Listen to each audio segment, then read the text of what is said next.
On this episode of Skeptiko, is Christianity worth saving? That isn't even a question that's on the table. That, of course, Christianity is this institution and it's so much a part of our culture and it's so intertwined with who we are. It never gets asked, is this something that we really have to preserve and protect? You're landing on something which I guess at a very personal level, both Rupert and myself are Anglicans. We go to Church of England on a Sunday. We greatly value not just the social aspect of that, the way that parish churches bring people together in a community that otherwise wouldn't be brought together. But my answer to that is certainly not for its own sake. I think that to try and protect Christianity on the basis of its historical importance is one sure way of increasing its chances of actually dying. stay with us for Skeptiko.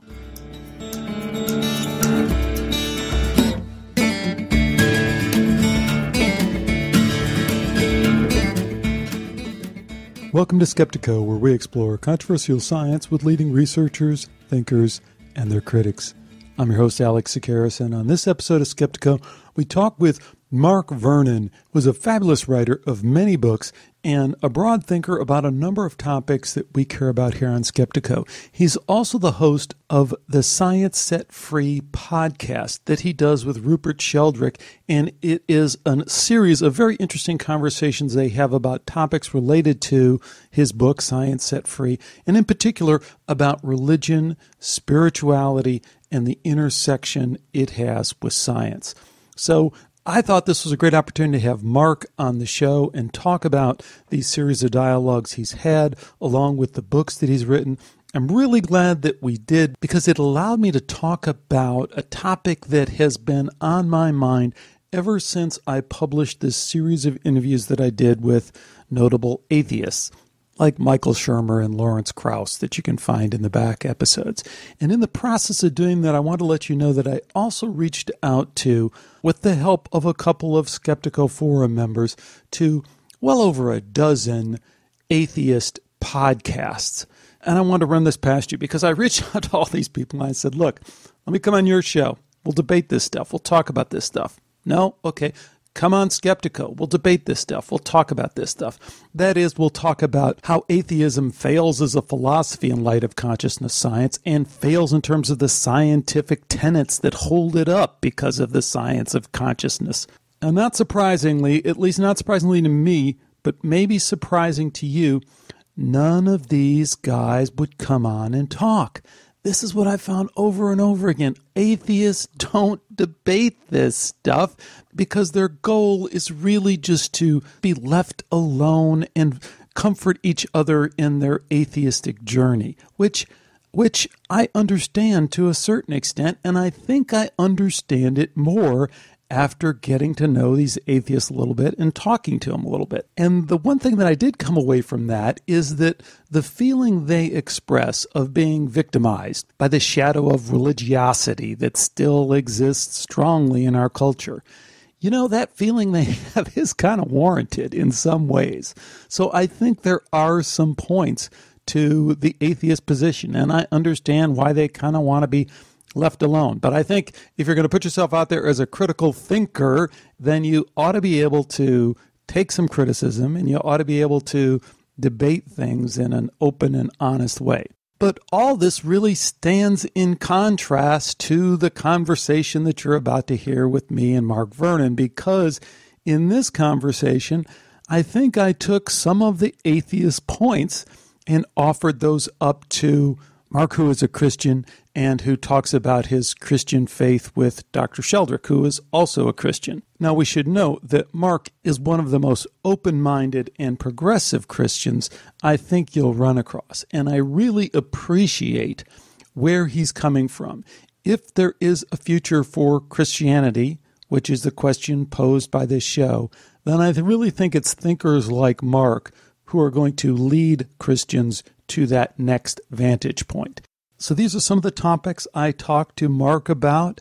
It's a wide-ranging discussion from someone who I really admire and respect for his work and his writings on this. It was a great dialogue, and I'm super happy to be able to share it with you here. Here's my conversation with Mark Vernon. Today we welcome Mark Vernon to Skeptiko. Mark is an accomplished writer, having authored many articles for many of the top publications in the UK and elsewhere. He's also authored several wonderful books on life, friendship, spirituality, and philosophy, for which he's earned a PhD, and which he reminds us in his book, Plato's Podcast. That's the title of the book. He reminds us that the definition of philosophy, that is the love of wisdom. I really appreciated that. Take that, Stephen Hawking, right? Mark is a frequent guest on BBC Radio. He's a former priest within the Church of England and is now a practicing psychotherapist in London. Mark, it's great to have you on Skeptiko. Thanks so much for joining me. Thank you very much for asking me. So, in that introduction, one of the things I left off is this wonderful series of dialogues you've done with Rupert Sheldrake, who is well known to people who listen to this show and who I consider one of the most brilliant thinkers of our time. And you've really managed to capture in these dialogues with him a very conversational tone in which you guys explore many topics around science and spirituality. And what I really appreciate is you really tackle some of the tough issues, some of the cultural issues of science and religion, not just this foo-foo spirituality. You really get down and dirty with Christianity, with the implications for religion, atheism, and you really try and tease all that apart in a very intelligent and thought-provoking and very personal way, too. You're very open about talking about your experiences. So I only hope in this little dialogue today we can kind of capture some of that and share with people what you guys are doing there so that they'll check that out, but also so we can maybe extend that conversation even a little bit further. Yeah, well, I'm very glad you like them. It's not just Rupert's ideas that I find so engaging, but there's something about his attitudes that I find deeply attractive too. I find him a very open and undefended, as well as, well-read and engaged kind of person. So it's been really good for me to have these conversations with him because I feel he draws, something out of me by engaging with him too. Well, I really like how the dialogues have developed. And early on, it was more of an interview format. And now if someone tunes in and listens, they really hear two individuals who are bringing kind of their own experience and their own challenges with trying to sort this stuff out to the table, which is really refreshing. So tell folks a little bit more about your background, Mark, and what you think you're bringing to those dialogues. Well, I think part of it actually is a kind of freedom to think and a kind of freedom to explore ideas without feeling this sort of vague sense that ideas are policed. Certainly in the science and religion debate, I don't know whether you've had this sense, but I've often felt, certainly in my past, and I think this is part of my own journey, is that, as it were, some thoughts you kind of keep to yourself. You don't, as it were, share them with others. And try and explore them in an open kind of way, critical and discerning, but nonetheless open kind of way, because they're almost unthinkable. And in fact, I know that part of the reason why I got onto this with Rupert was that I had the experience of wanting to talk about some of Rupert's ideas at academic conferences, which I attended in my journalistic guise rather than as an academic. And people actually said to me on occasion, don't mention Rupert Sheldrake's ideas because you'll never be taken seriously, or, it won't do your career any good. Now, that's not to say Rupert's ideas are all correct, of course not. But there's something very wrong, I think, in a kind of culture where certain names and being associated with certain names is itself damaging per se. And it was a real wake-up call for me to think, I don't want to live like that. I want to be a free thinker, not in the way it's often taken to be now, which is certain thoughts are kind of off limits, but that all things can be explored critically and discerningly, not just anything goes, to try and be sharp and penetrating about these things. And talking with Rupert, I find he's one of these, guys who is very sharp and penetrating about his ideas and other people's ideas. So it's been great to do it. And hopefully, in the conversations, we encourage other people in there listening to explore their own ideas and then maybe have conversations too. And that's been very much part of the motivation. I think that comes through. And I think it also comes through the background that you're bringing and the background that Rupert's bringing, because I think in the spirit of what you're talking about there, Mark, I think you guys go place in the dialogue, particularly with regard to Christianity and atheism and science, or I should really say the intersection of those. But Christianity and atheism, you go places, like you say, that very few people are willing to talk about openly in the way that you do. And I've teed up some questions, and I've shared those with you, some topics, if you will, that I was hoping we could engage in discussing in that same kind of spirit that you do, because I think there's another level even beyond these discussions. And I also, in putting them together, I also noticed that there's this kind of neat cultural difference between the United States and the people from Britain and the UK that also doesn't get played out as much. It's like, people in Europe and the UK are much more atheist and people over here are much more religious. It's like, well, okay, but what does that really mean? What does this emerging spirituality mean? What does secular thought mean? What does free thinking mean? All that stuff. So I think there's some of that at play too that I was hoping we could maybe touch on. Yeah, well, I think that the situation in this country is heavily debated. Sociologists weigh in and come up with various percentages about the number of people that believe in God or don't, or the number of people that believe in life after death or don't. For me, they never quite settle the issue. It just becomes a bit of a sixth form debate, one side trying to take out the other.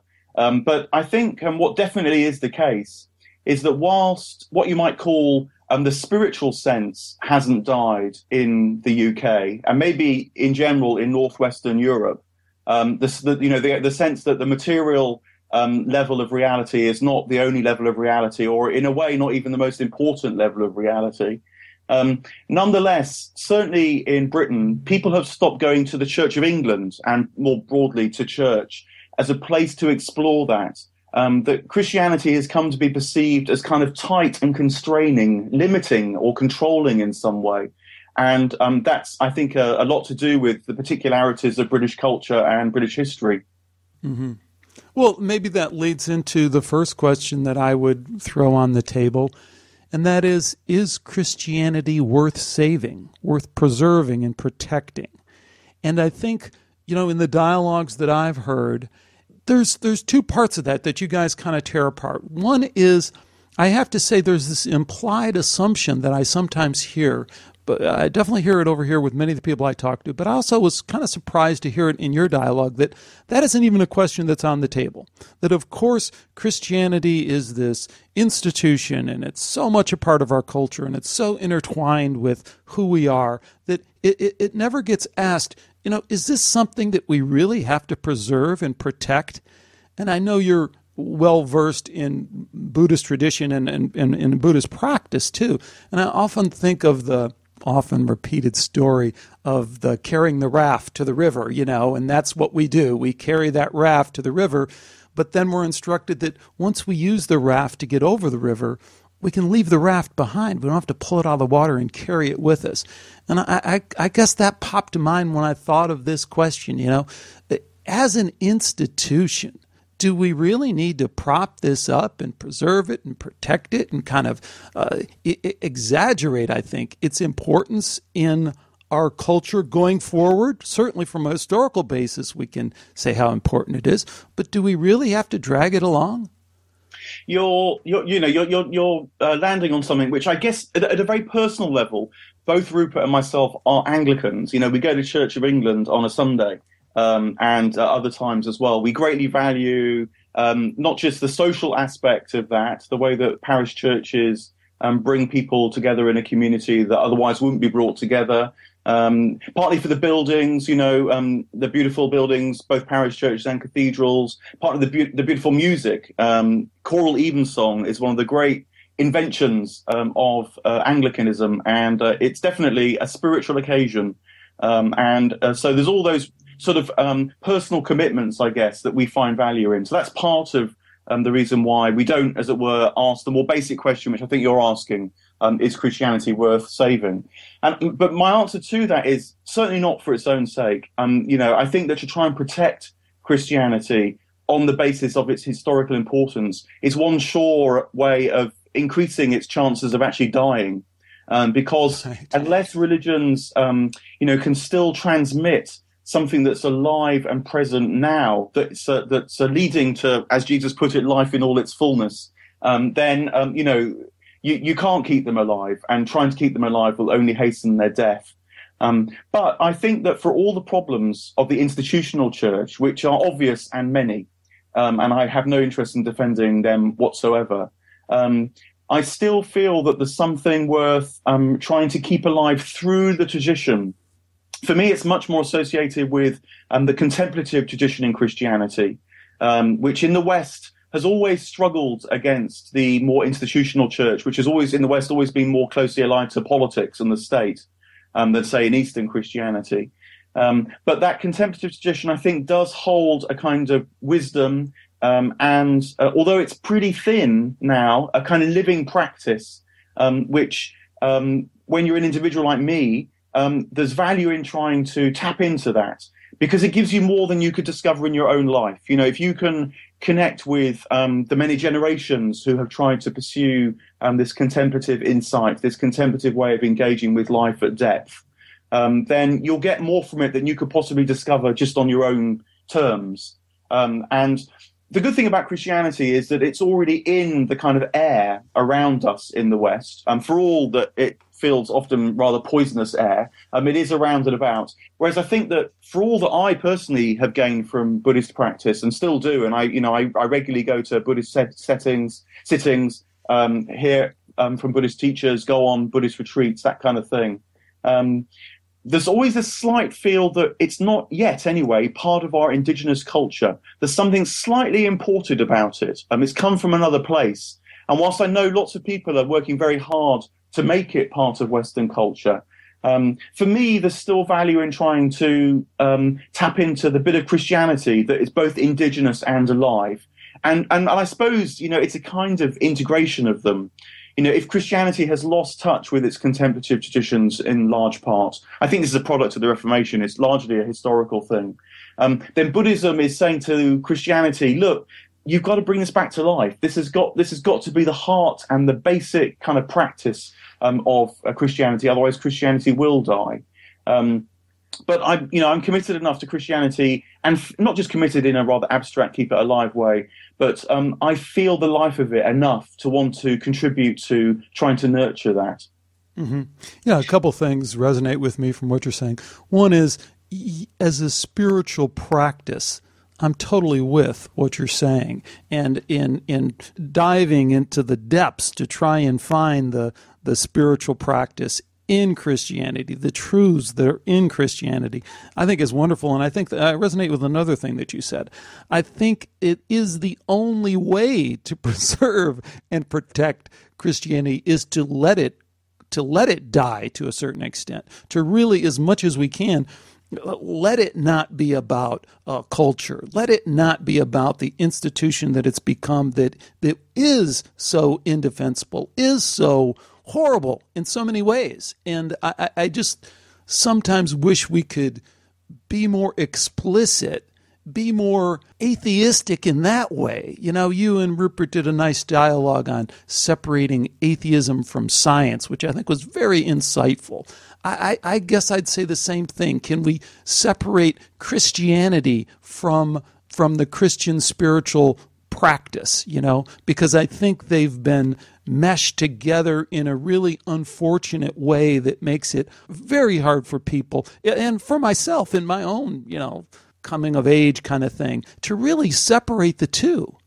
I mean, I know exactly what you're driving at, and have felt it very keenly myself. The reason why I left the church in a way was because I felt the institution had become a kind of prison or worse. And that the only way that I could myself find kind of freedom was to leave. And, that meant leaving practicing as a priest. But I suppose that in my coming of age, that happened in my late 20s. And now I feel that, institutions are part of the way that the wisdom is transmitted.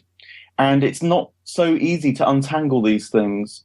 I think that, in academic insight in preserving music and the practice of the music, the performance of the music. In a way, just keeping holy places standing, of which there are many in the UK, which, many people value, not just churchgoers.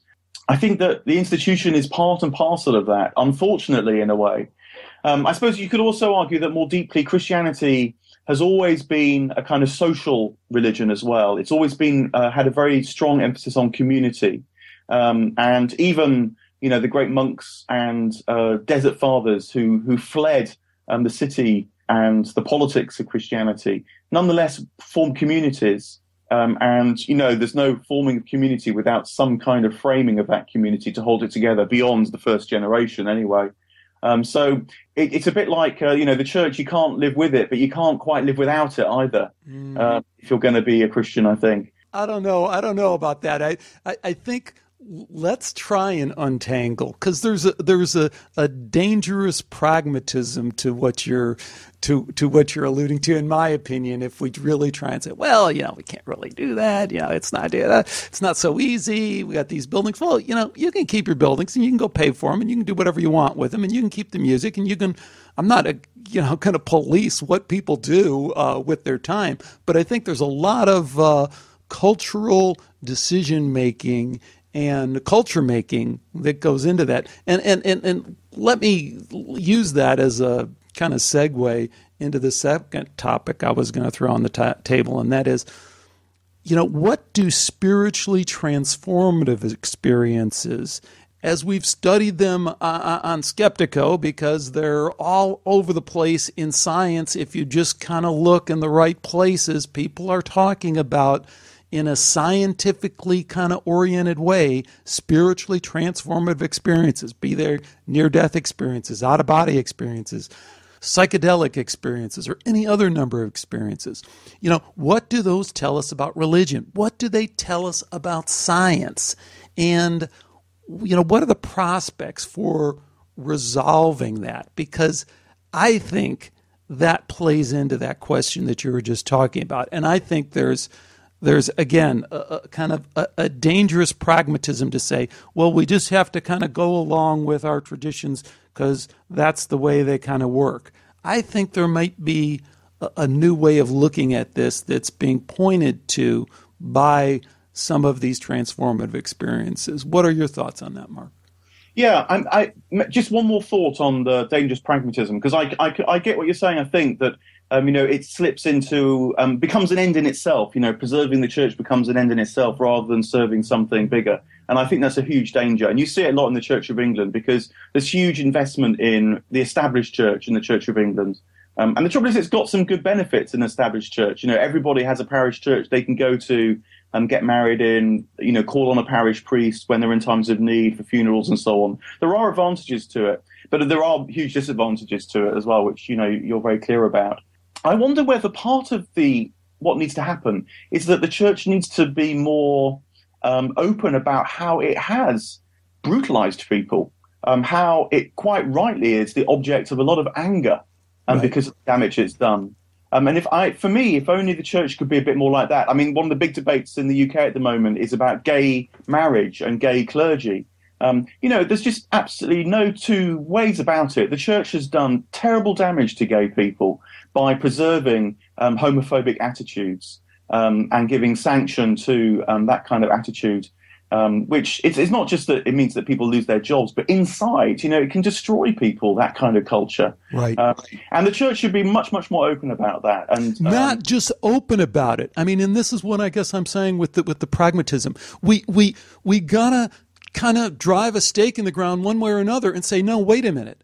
Until they clear that up, the gross, irresponsible conduct through history with, just take that one issue, just gay people. I mean, who the heck has any right to say what's right and wrong in terms of what two people do sexually, and they're adult free-thinking people? There's just no basis for that makes any sense other than some historical dusty old books over here that some people have interpreted in a certain way. And unless the church can come totally clean on that, the way you're talking about, then I think we have to kind of draw a line and say, as an institution, as the kind of society, culture that we want going forward, you cannot go forward with us until you come clean. So you can play your pipe organs and all that, but you can't really go forward with us until you come clean about that.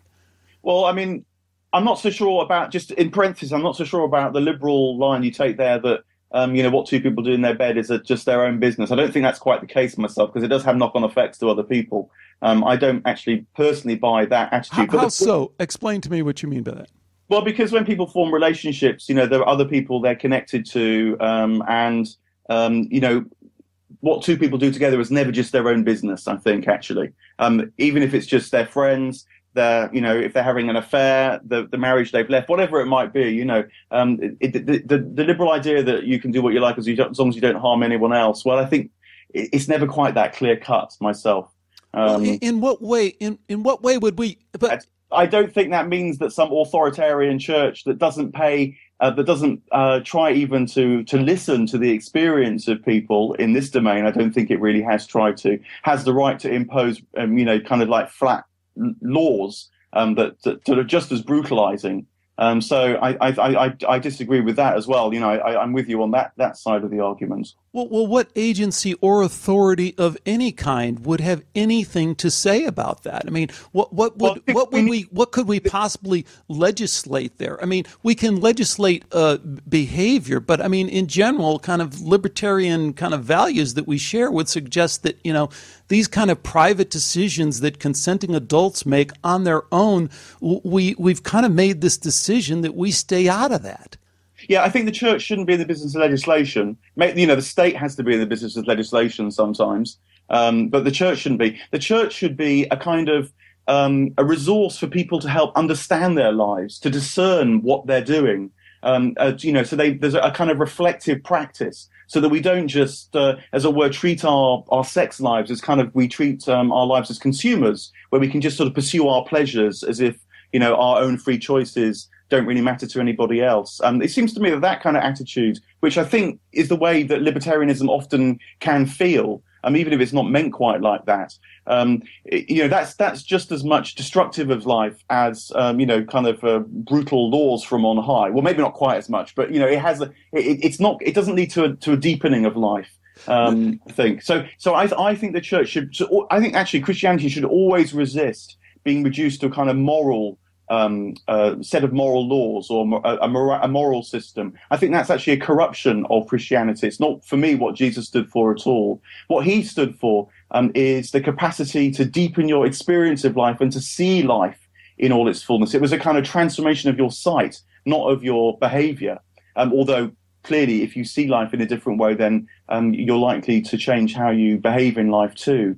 And for me, it's always a horrible reduction of religion when it becomes a kind of moral system, and rather than an opening and expanding of your spiritual self, a practice, a way of being with others, and so on. A demand too, a kind of judgment of the negative side of oneself, one's pride and anger and hate and all that kind of thing.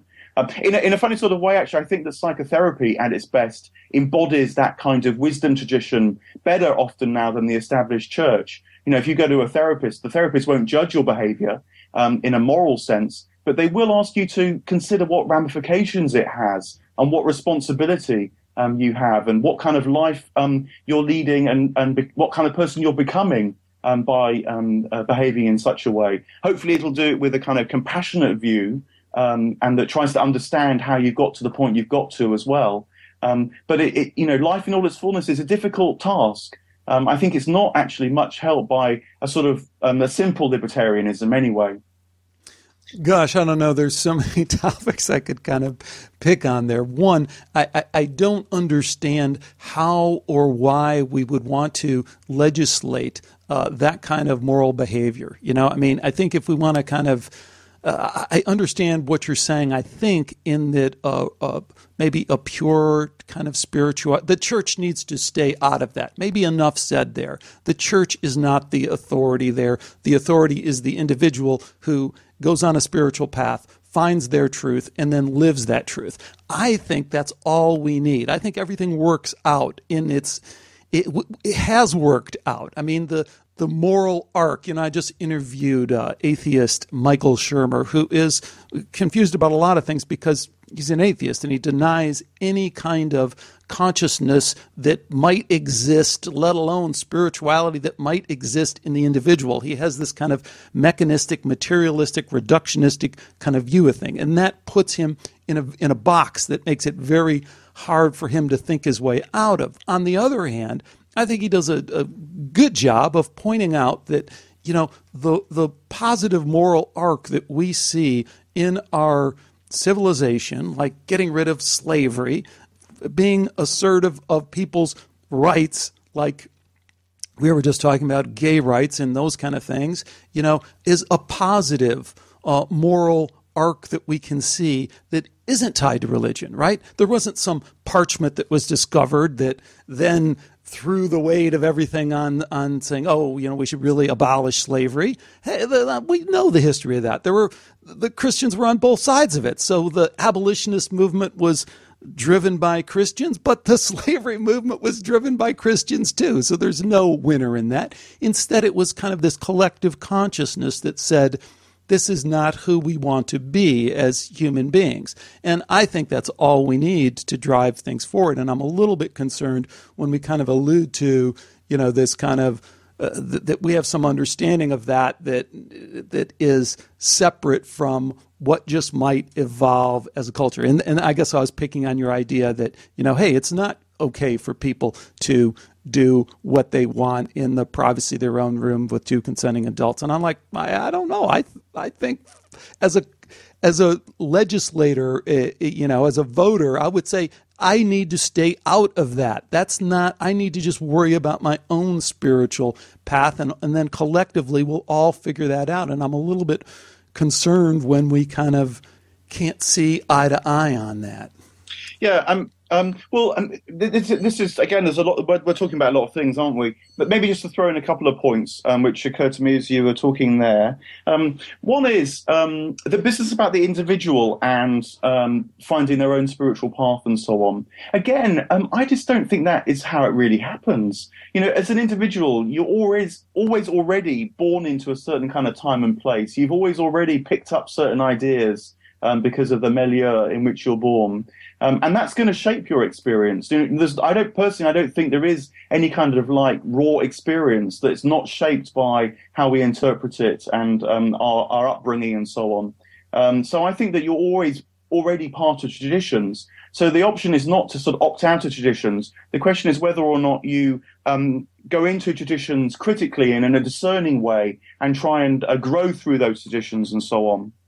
So that'd be one comment. The second thing is about this idea about human nature and progress. I don't think you quite used the word progress, but this kind of arc of positive moral developments. Now, I mean, it's easy to point to positive moral developments, and you highlight slavery. The status of women is an obvious one. I think the gay issue is coming to the fore now. But I must say that I'm more also feel that for every step forward that humankind takes in terms of its civilization, somewhere else you can find a step that it's taken back. And I mean, the obvious example of this comes to mind is the ecological crisis, which is now pending. I just wonder whether in 100 years or 200 years' time, it'll even be possible to imagine that humanity imagined at the beginning of the 21st century that it was on a kind of upwards arc of progress, when perhaps billions have died, the Earth's heated up and all that kind of thing. I think maybe our time now will look like a time when, we were fiddling while Rome burned, as it were. And human nature will, I think, be seen to be a much more ambivalent thing, that whilst there is definitely a striving to progress, even in spite of ourselves, we kind of, at the same time, are as destructive as we are positive. So I'm more on that side, that what William James called the sort of tragic view of human nature, rather than a more positive view, which he also... Did you know this distinction in the Varieties of Religious Experience? He says that there are some people who are what he called the once born, that feel that the task in human life is just to sort of basically sort of iron out the difficulties, understand the anger, and then, for our own efforts, as it were, we can sail into a better future. Whereas he thought that there are other people who and religions particularly, he thought that regard human beings as what he called twice born, whereas something has to die. There's a kind of tragic quality about human life, but it's through a recognition of that tragedy that new life is born. And I guess I'm much more on the side of the tragic view of human life. Yeah, now you're jumping over to the side that I usually take, Mark. All right. and I agree that, and I think we could point to, as I have before, slavery is not dead. There's more people enslaved now today than any time at any point in history. Probably because there's a larger population, but even in the United States, people don't like to think about the number of slaves, sex trafficking, those kind of slaves, but also domestic slaves in indentured servants and worse that still, exist. I think it's horrible that we, right now as we're talking, we let people die. We let little kids die of starvation, of lack of clean water, of the basic kind of stuff that you just run the economics and it costs pennies to bring this kind of relief to people. And we don't. We make that moral decision kind of not to. So, yeah, I'm with you. And I guess I take, from a spiritual perspective, I take more of a kind of Gnostic view of, I think we may be misunderstanding the purpose of this life and this earth, and it's not to better the society and get bigger, better, faster, and to then rack up the points for our little moral accomplishments that we see, that the scale is much bigger than that, and we're just playing a very small, minor role in it. But that would kind of bring me at odds with what you said before, because I think also, maybe getting back to that original kind of question, I look at the science of spiritual transformative experiences, and it does tell me some things that contradict with what you say.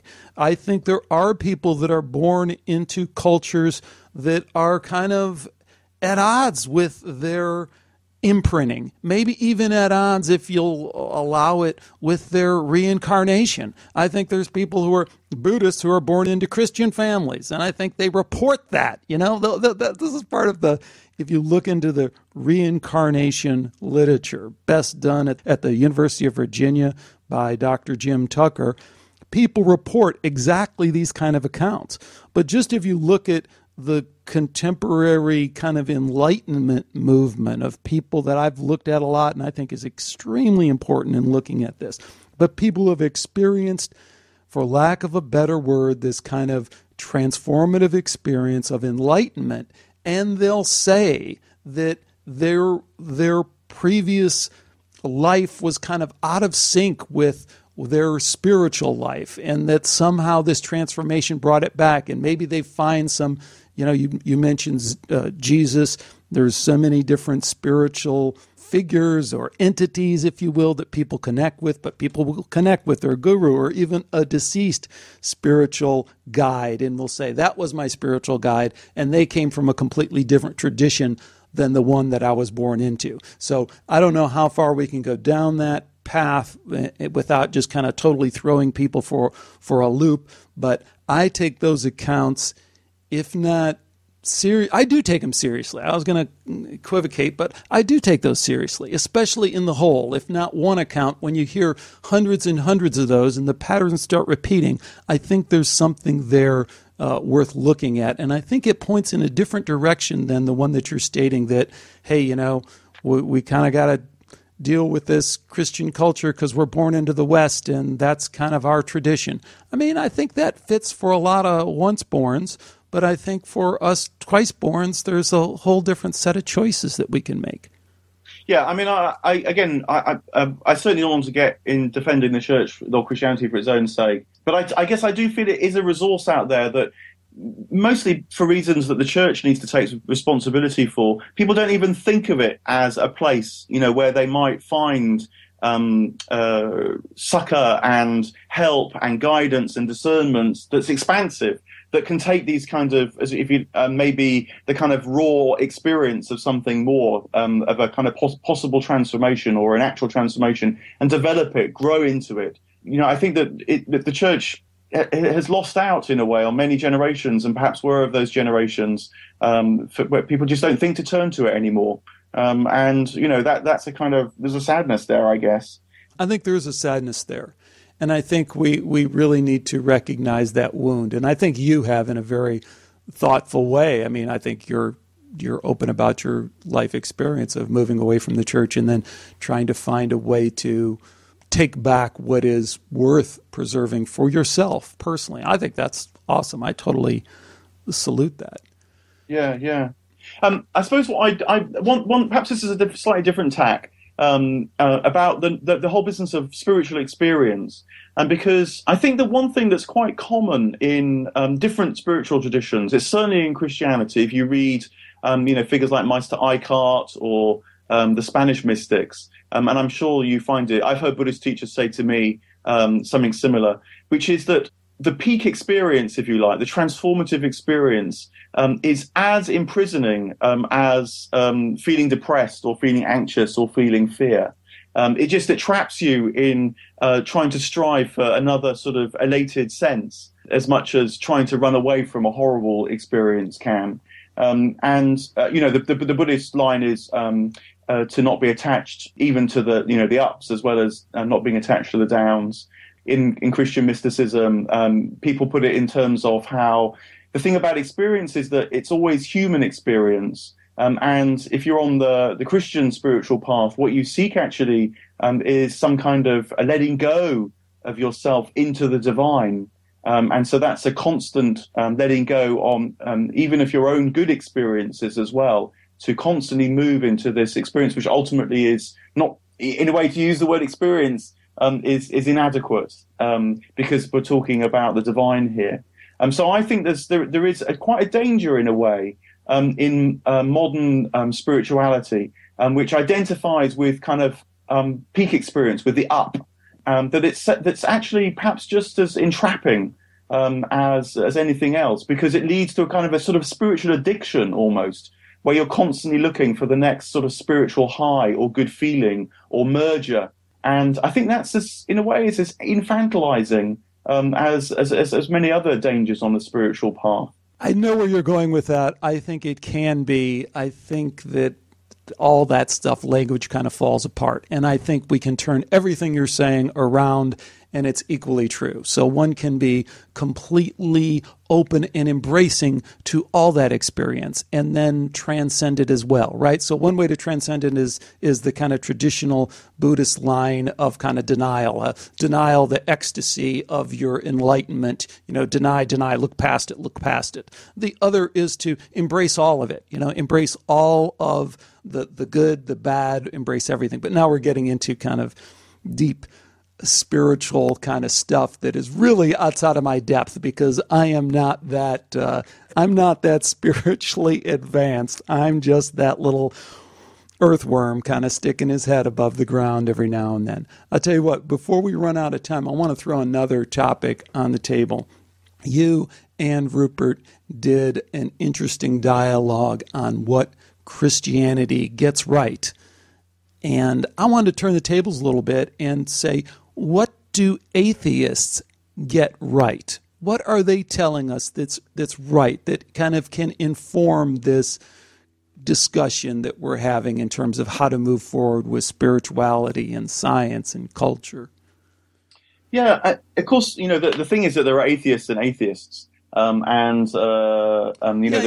let's get past that, because atheism means what those people at the atheist convention get together and talk about, what those people who write the books talk about. This, atheism just means a non-belief in God bullshit. Come on, let's get past that. We know who you are. You have something to bring to the table. Let's talk about that. Yeah. So the kind of atheists which I would like to talk about, that I do learn something from, actually, are the group that have set up what's called the Sunday Assembly in the UK, that I think is now in the US as well. So this was a group of atheists that felt disillusioned with the church, but felt that they were missing something by not gathering with other people, and also sort of seeking a sort of spiritual dimension in life. But they didn't want to associate that with Christianity or with monotheism. And that the Sunday Assembly, I think, is onto something, because there's a kind of freedom of exploration there, which I have valued. That it's not defined by what they're against, which I think so much of atheism is. But it's defined by a kind of almost like an innocent new quest to set off again. And there's a kind of freshness in that, which I very much value, which when you belong to, like the Church of England, which has been around for centuries already, that kind of quest for direct experience, that enthusiasm, can get a bit lost amidst the traditions and what's so familiar and so on. So in as much as that kind of atheistic quest has that kind of vitality to it, an open vitality, though, not a knocking others kind of vitality. I think that's some of those atheists are my friends, you might say. Well, they are. And I learned something from that. Yeah. See, I'm even more open. I'm open to some of the stuff that the atheists are against. I think they do an important job in bringing focus to the goofiness of Christianity. And I'll stick to the United States here for an example. You cannot get elected to office in the United States without making a faith statement. And if we're talking about a national election, that is a Christian faith statement. So you can't. So you wind up with Barack Obama, who I don't think anyone believes is this kind of conservative Christian, having to make these faith statements about Jesus and all the rest of this stuff that just, I can't say, I don't know the guy's heart, but I just don't believe for a second is true. It's like George Bush, who was, that was his leading salvo in terms of who he was. I mean, he doesn't go to church anymore. People have followed. It's a sham. Who's going to point that out? I think there's a huge problem there, and the atheists have pointed that out. I think they've also pointed out just the problems with the historical account of Christianity. It just doesn't hold up very well at all.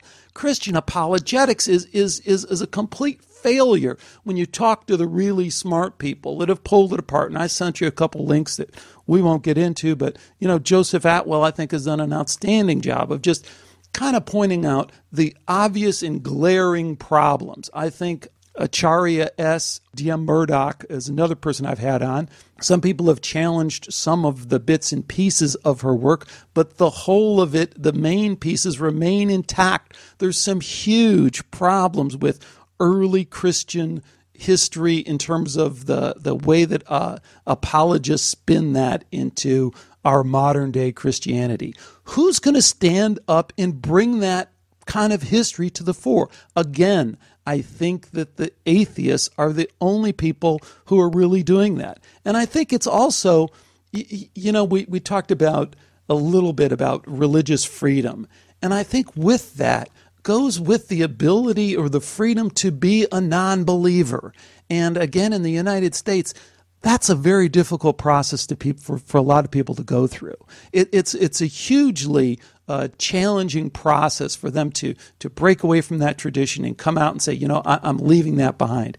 And I think they can provide, atheists that is, can provide support for those people. And even if I don't think that's ultimately where people need to wind up, I do want to support that people need to have that freedom to break away from their religious traditions. Any thoughts on that?